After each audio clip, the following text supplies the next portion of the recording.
Please, let's bring you back.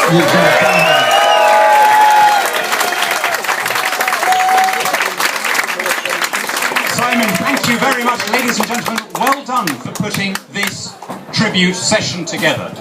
On these occasions, there is often a facile phrase used about "it's what the deceased person would have wanted." People say it unthinkingly, almost reflexively. But I have no doubt on this occasion that Lady Thatcher would not have wanted people hanging around over a drink in a reception when they ought to have been out spreading the word. She'd have had strong words for anyone who lingered at the wake. So thank you all for coming, and congratulations to the Bow Group and to the Freedom Association, of which she was a lifelong supporter, for putting today together. I thought it was a wonderful service, beautifully chosen, and I thought it was a wonderful reaction from the crowd outside. There's often at the end of a funeral a little moment of emotional release, and it came inside the cathedral as the doors opened and people heard the cheers from outside and people looked up and smiled, and there was a wonderful feeling of collective achievement, of being part of something, of history, as T.S. Eliot put it in the poem that the Bishop quoted another part of history being now and England. There was a little vignette that I heard about the lady's last days. It was reported that the last thing she had watched on television was Songs of Praise. And there's a certain aptness there. She was not somebody who watched a lot of television. She appeared on it a lot more than she sat before it. But I know that she enjoyed that programme because I once made the terrible mistake of trying to have small talk with her. She'd come, it was when I was a lead writer at the Telegraph, and she'd come to have lunch with us, and determined not to ask her a sententious question about public policy, I instead nervously blurted out, "Is there anything worth watching at the moment on television, Lady Thatcher?" And she swung round and fixed her intense blue gaze on me, trying to remember who I was. Part of my problem is that about a year before that, at a book launch, while making an expansive conversational point, I'd thumped her on the elbow. She was, of course, the soul of grace. "Don't worry, dear, don't worry, we're quite all right." But I had to say that ever since then, she had slightly flinched in my presence. And although she could never quite put her finger on who I was, she was always a little bit nervous when I hove into her line of sight. So she stared at me for a bit, and then she softened, and she said, "Well, we watch the Sunday evening programmes, dear. But you know, although we enjoy the Methodist hymns, we find that even they're getting a bit wishy-washy these days." And now, it was often said of the lady that she had no chit-chat. And that's true. But that's simply another way of saying that she took even the smallest things very seriously. Now, when you apply that to Songs of Praise, the outcome is pathetic. But when you apply it to the rescue of a great country, it is what we need. People have forgotten, and I suspect a lot of people in this room are too young to remember, the condition in which we found ourselves immediately before she took office.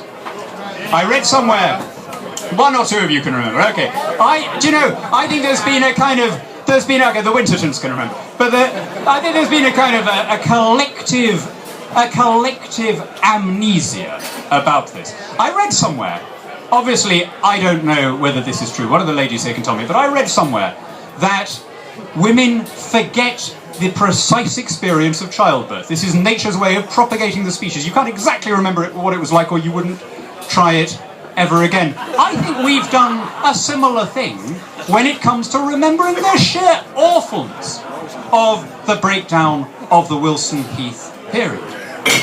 The 3-day week. The prices and incomes policies. A Conservative government in our lifetime decreeing by law what you were allowed to price your goods at and how much you were allowed to earn. This was an era when we had trade union barons as better known household names than cabinet ministers. Inflation peaked at 27%. We had power cuts.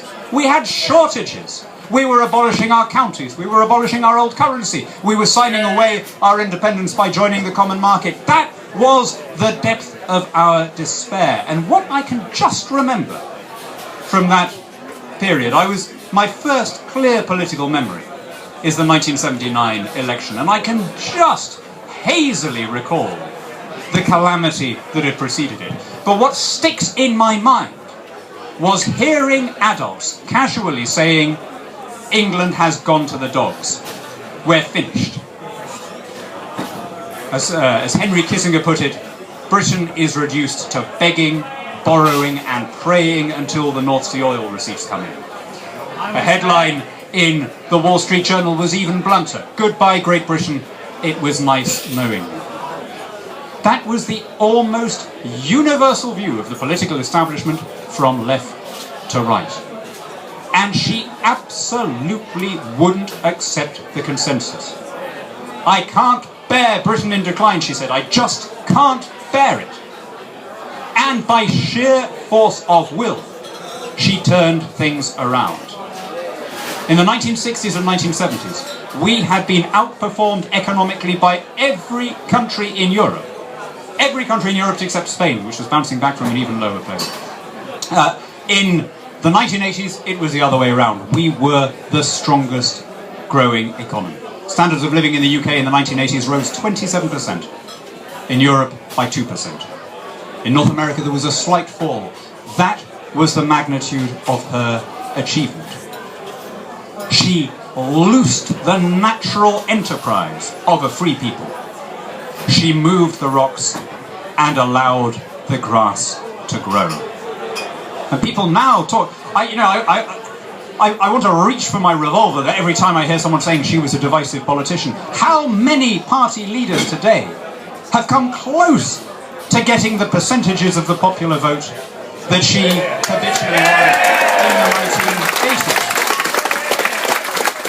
And although given the nature of modern communications, we are naturally paying a lot of attention to the nauseating antics of a handful of half-wits, I think a lot of people of the broad centre-left, people who opposed her while she was Prime Minister, now have the broad-mindedness and the generosity to acknowledge that much of what she did was brave and right.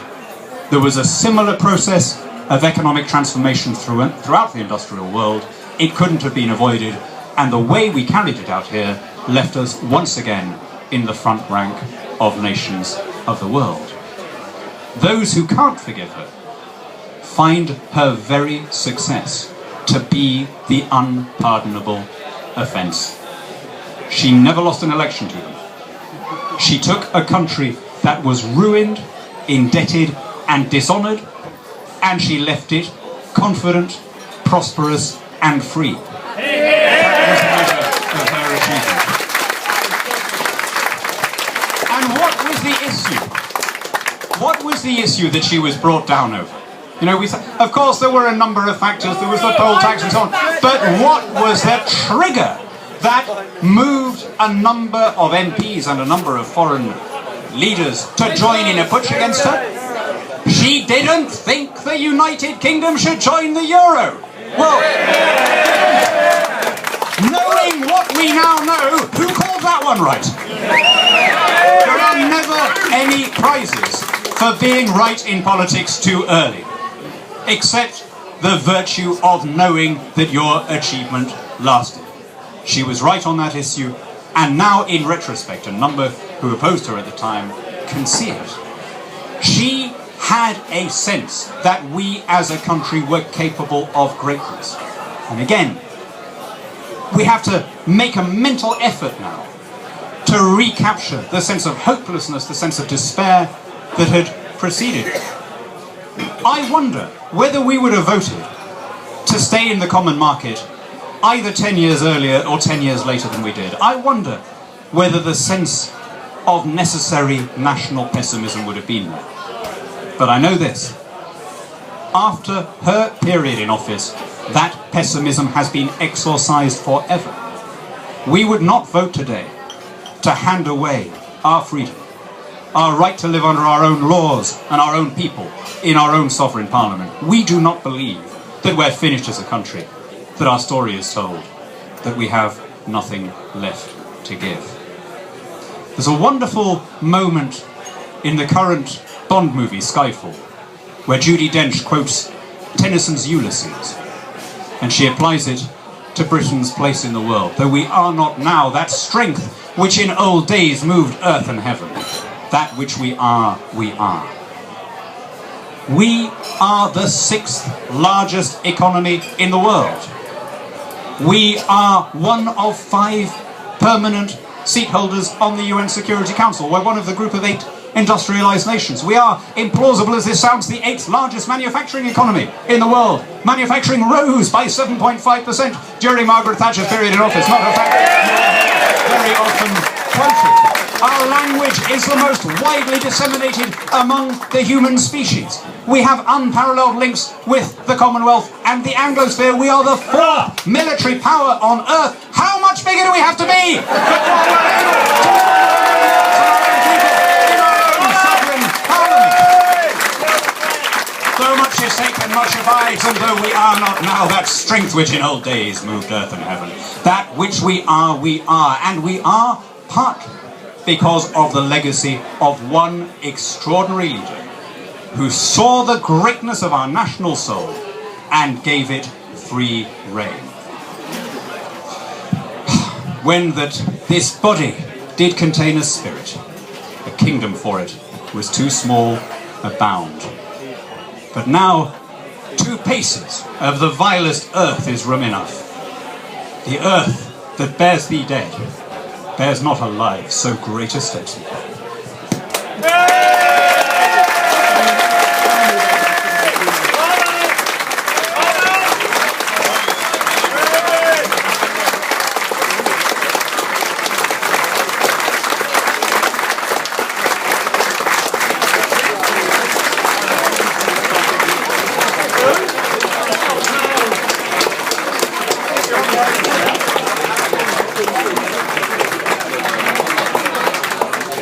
Wasn't that fantastic? Now, I think I've been on the bells and soda today in honour of the great lady, but I think I may have had too much of it, because I think I'm sort of seeing double, because I spend most of my year desperately trying to get people to speak at various events. By the way, we run the Freedom Zone. I hope you support that. Dan has been a magnificent support of that from day one. But I now see it's like sort of London buses here, they all come together. I now see the most fantastic boatload of speakers together. So, the next wonderful guy, really wonderful guy, one of the kindest, most decent guys in the Westminster Village, a political encyclopedia, a great speaker, but the wonderful, wonderful Jonathan Isserby. Give him a big round of applause. Simon, thank you very much indeed. And Simon, you've given me an unenviable task.